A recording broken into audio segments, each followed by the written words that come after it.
Well, good morning, Osceola County. I hope you are having a wonderful Wednesday so far, waking up. Maybe you're still sleeping.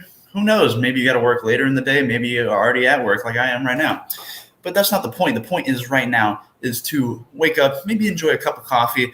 I actually didn't have any time to get any coffee with me right now, so I have a vitamin water energy. It has caffeine in it. Is it the same as coffee? No, probably not. But hey, it kind of does the job, right?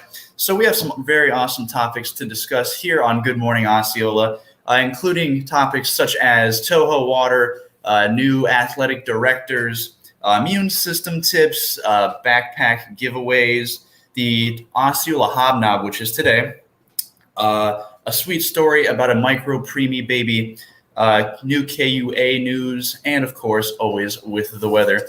So without further ado, ladies and gentlemen, let's jump right into it.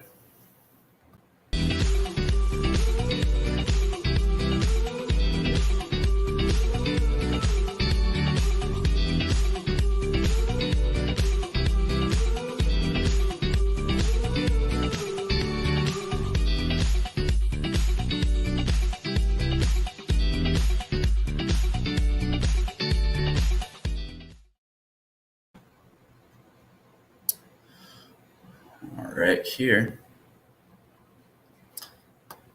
Let's see one thing. Sorry.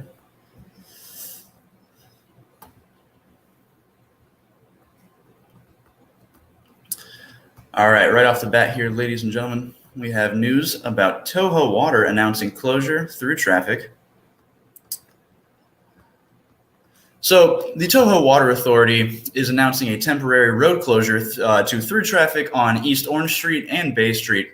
The closures are necessary to conduct a sewer rehabilitation project. Closures to through traffic will occur in two phases, actually. So let's start with phase one, ladies and gentlemen. Phase one, East Orange Street between North Brack Street and Royal Street. This phase is expected to begin July 19th and should be completed by July 28th. That's not too bad of a, blockade, but here's phase two. Phase two, Bay Street between East Orange Street and East Magnolia Street. This phase is expected to begin in July 20 on tonight. It's early. Begin on July 29th and will be completed by August 2022. So, there's not a whole solid date there, but hopefully it won't be too long of a hold on it. During these phases, the East Orange Street and Bay Street intersection will be closed. Schedules could vary according to weather, of course, and other unforeseen circumstances. You know how the weather is here in Osceola County. I mean, not just Osceola County, it's Central Florida in general. Motorists and pedestrians are urged to use caution when approaching these areas, as workers will be present and speed limits may be reduced and sidewalks possibly closed and diverted. With this, obviously, everybody, there's going to be some temporary inconveniences such as, noise and vibrations, barricades for safety, trucks, machinery, and equipment, possible odors from the sewer system. So visually, it's not pleasing at the moment, but, it's all for a good cause. Well, not for a good cause, but in the end, it will look better for safety. If you see a potentially unsafe situation or equipment that requires attention, please contact Toho's customer service. All right, so we have that, ladies and gentlemen. We're going to be moving on now to our next story. For all my sports fans out there, we got some great news coming for all my Osceola High School fans. Rick Tribbett named new athletic director at Osceola High School, everybody. So Osceola High School has spent a little time searching for a replacement. They really haven't spent that much time. Looking for the replacement after the recently departed legendary, you could say, Jim Bird, naming Celebration High School athletic director Rick Tribbett as the school's new athletic director. Effective immediately, Bird, the legendary wrestling icon, who also saw the school become or remain state powers in football, basketball, and baseball as the school's athletic director, resigned last week. I don't know if it was last week, somewhere around last week, to take a teaching position in the Florida Panhandle where they could be closer to their children. Tribbett, who has spent the last 5 years as athletic director at Celebration, worked at Osceola from 2006 to 2015. Man, that's a long tenure. as an assistant athletic director and wrestling coach under Bird. So as we can see just by that statement right there, Rick Tribbett has a lot of experience, with Osceola High School and with the legendary Jim Bird. It seems like, what was it, 2005 and 2006 or 2006 to 2015. A lot of experience as an assistant athletic director and wrestling coach under Bird. So it seems like they could be in good hands. We got a quote here, everybody. Coach Bird and Osceola High School have always had a special place in my heart, and I am excited to go back, Tribbett said. I know I have some tremendously large shoes to fill. Coach Bird was an incredible athletic director, and that he was new athletic director, Coach Tribbett. Under Tribbett's leadership, Celebration has built a solid athletic program of its own, with multiple individual and team successes in recent years, often finishing on the lower half of race for the Orange Belt Conference all-sports trophies for nearly 2 decades. Tribbett has turned the fortune of the Storm around in the recently completed 2021-2022 school year. So we're going to cap off how great the Storm were this past season. The Storm won Orange Belt Conference titles in boys swimming, competitive cheer, boys soccer, boys and girls tennis, and boys volleyball this year, and finished in second in 6 other sports to tally 152 team points and finished second to the Longhorns by just a total of 9 points. Although not part of the OBC team sport trophy, football was also vastly improved under Tribbett's guidance. Since its founding in 2003, the football team had just one winning season, which was last year, ladies and gentlemen. Despite playing in what was described as the toughest district in the state, the Storm tied the school record for wins in a season, which was 7, which included a bowl game victory. Tribbett also saw numerous facilities improvements, including a state-of-the-art synthetic turf at its stadium for football, lacrosse, and soccer. I will say, everybody, that the Celebration Storm football field is an amazing synthetic field. If you haven't checked it out before, or at least gazed upon it, I admit is very nice. But it is the academic achievements of the Celebration student athletes that Tribbett said he was most proud of. In 2021-22, Storm athletes combined for an overall grade point average of 3.4, tying St. Cloud for the highest in the county and a share of the OBC Team Academic Award.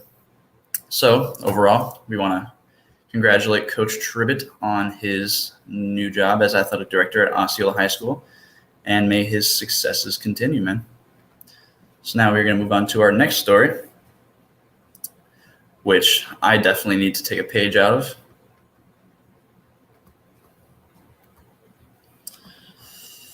There we go.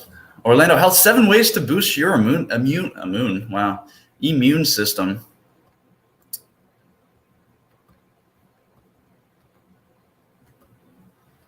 All right. So the best way to deal with any medical condition is by using prevention. It's important that we do whatever we can to avoid getting sick, and that includes washing our hands thoroughly, regularly, and effectively, of course. Many viruses are transmitted by your own hands. So here's 7 ways you can, fight off possible infections by boosting your immune system. Number 1, establish or continue an exercise routine. Regular exercise has been shown to keep your immune system functioning at top levels. When you're physically active, you can keep pathogens out of your lungs and airways. Physical exercise is always important, ladies and gentlemen.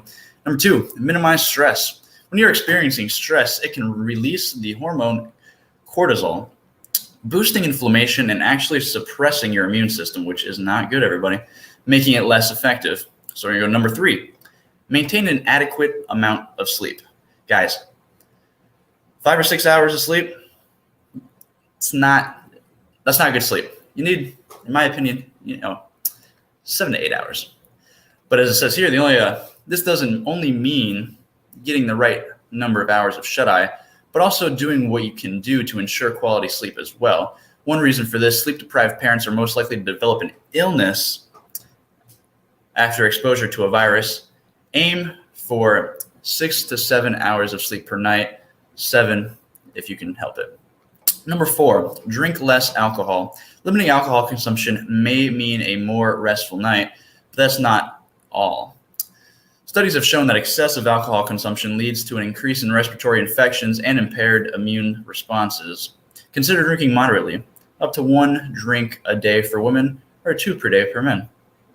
Number 5, vaccine against other infections. It is possible to get more than 1 infection simultaneously, everybody, and it is also very dangerous. If you contracted the flu on top of COVID-19, for example, it would mean a much more complex medical situation. Vaccines are currently available for protecting the flu, pneumonia, among others. 6, very important here, stop smoking or vaping. It's a no-brainer there, ladies and gentlemen. As a general rule, anything you put in your lungs unnecessarily is going to lead to a higher likelihood of respiratory infection. Don't need a doctor to know that one, everybody. 7, support a healthy immune system. Eating healthy is important. A healthy gut will allow you to fight infections more effectively. Support your immune system by adding food rich in vitamins A, C, D, and as well as zinc into your dietary regimen. Consume them often, at least 5 servings of fruit and veggies a day. So there are very helpful tips. Thank you for that. Orlando Health. Now we're going to be moving on to our next story, which is pretty awesome if you ask me. Backpacks. All right. So,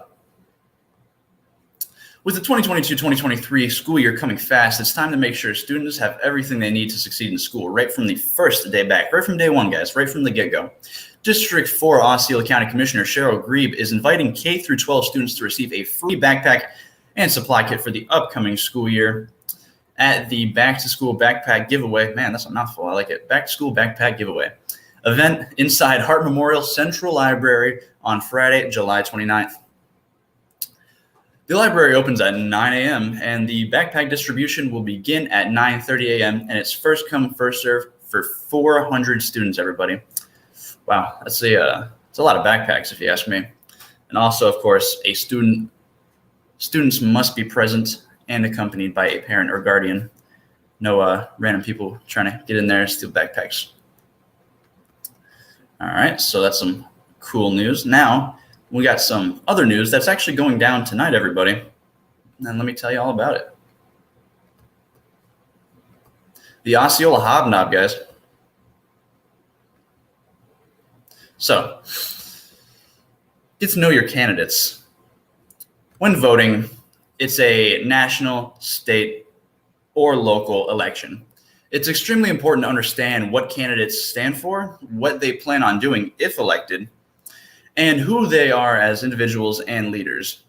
Nothing can make that happen better than face-to-face discussion, and that's what the Osceola Chamber of Commerce is providing on Wednesday, July 20th, which is today, at 5:30 p.m., with Osceola's premier political event, the Osceola Hobnob, which will take place at Osceola Heritage Park today in Kissimmee, everybody, like I just said, at 5:30 p.m. There's simply no better way to meet those who are running for office all in one place. It's a great way to support those you are already planning to vote for. So if you already know who you're voting for in this upcoming election, everybody, why don't you go on out there and show your support for them? Excuse me.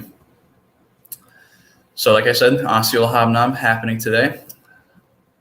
So if you're interested in that, please show up. I'll be there. Stop by, say hi, everybody. Moving on to our next story, we actually have some very touching news, which this is probably my favorite article to read to you guys today. This is some awesome news coming out of Winnie Palmer Hospital, everybody.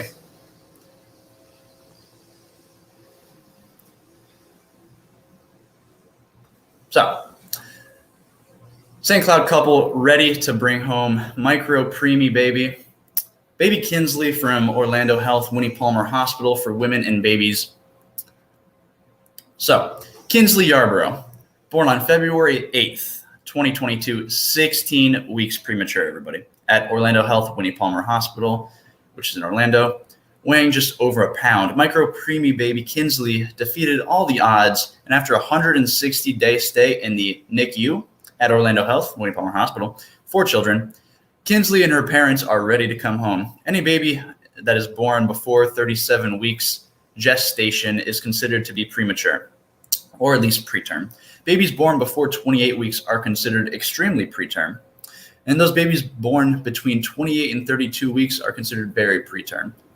as you can see, the list goes on and on.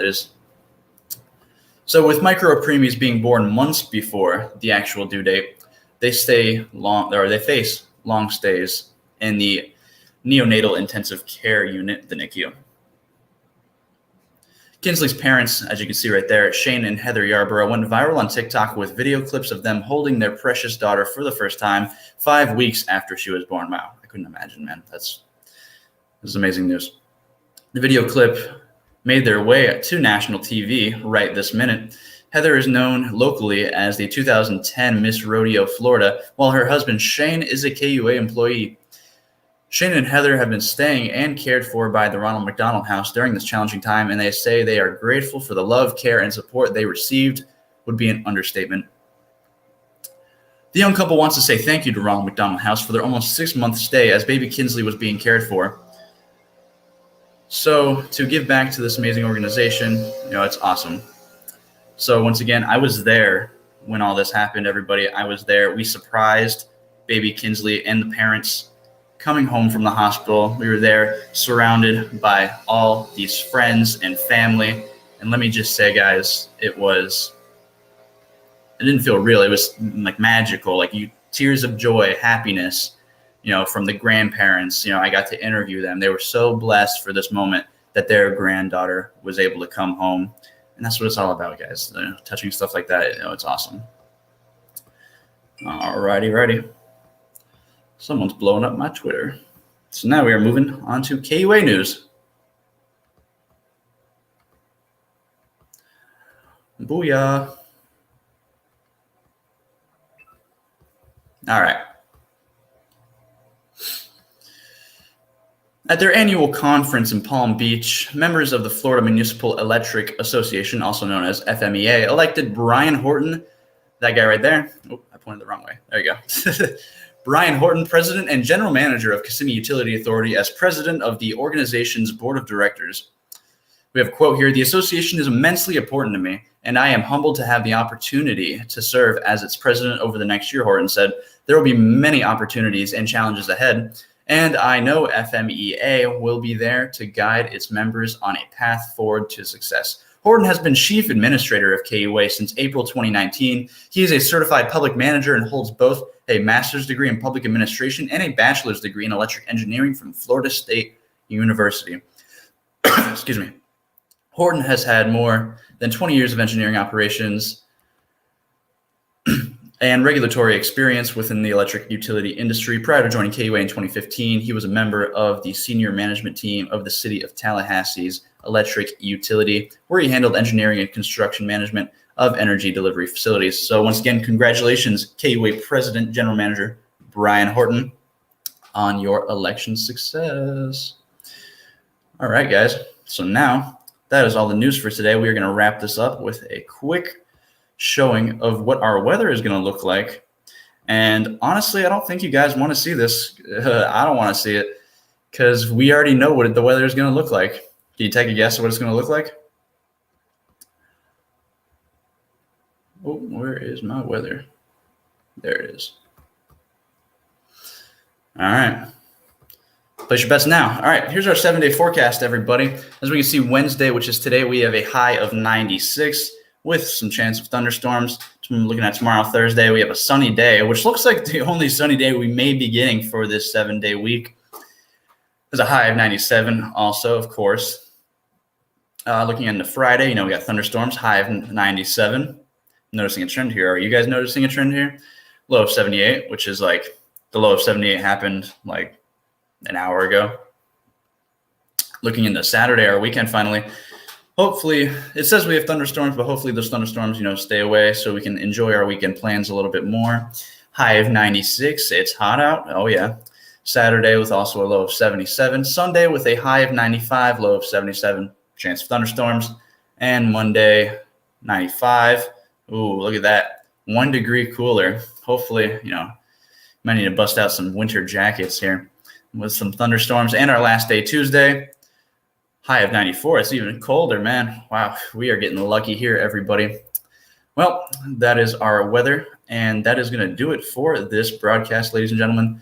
Hopefully you enjoyed waking up with me this morning on Good Morning Osceola. I will be back here on Friday, so stay tuned for that. That's going to do it here, everybody. This is Nolan with Positively Osceola, and along with the community, we're making a positive difference.